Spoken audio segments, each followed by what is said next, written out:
कहानी जो सोच बदल दे।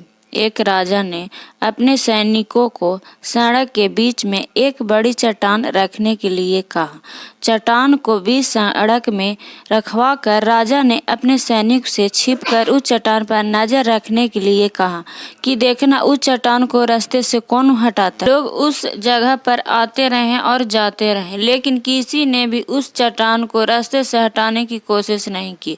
उस चट्टान के पास से लोगों के गुजरने वालों में राजा, कुछ करीबी लोग और शहर के बड़े व्यापारी भी शामिल थे, और उनमें से कुछ लोग तो राजा को ही कोसने लगते कि क्या राजा इस चट्टान को भी रास्ते से हटवा नहीं सकता। लेकिन किसी ने भी उस चट्टान को रास्ते से हटाने का प्रयास नहीं किया। ऐसा काफी दिन तक चलता रहा। एक दिन एक किसान अपनी सब्जियों के साथ उधर से गुजर रहा था। उसने चट्टान को रास्ते में पड़ा देखा और सोचा कि सबको इस चट्टान की वजह से कितनी तकलीफ हो रही है। उसने अपनी मजबूती लाठी से उस चट्टान को एक तरफ से ढकेलने की कोशिश शुरू कर दी।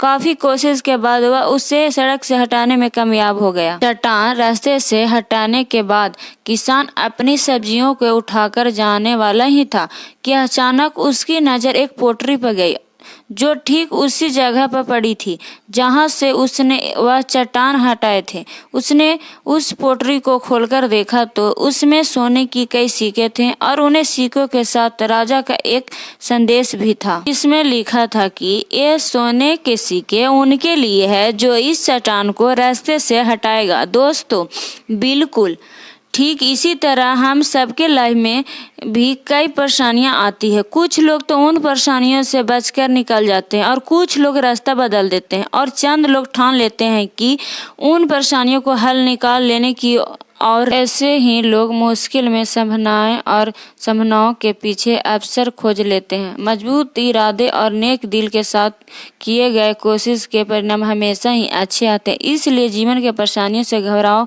मत, बल्कि उन परेशानियों को हल करने की कोशिश करते हुए अपने जीवन में आगे बढ़ते रहें। इस कहानी से कुछ सीख मिले तो वीडियो को लाइक, शेयर और चैनल को सब्सक्राइब करें।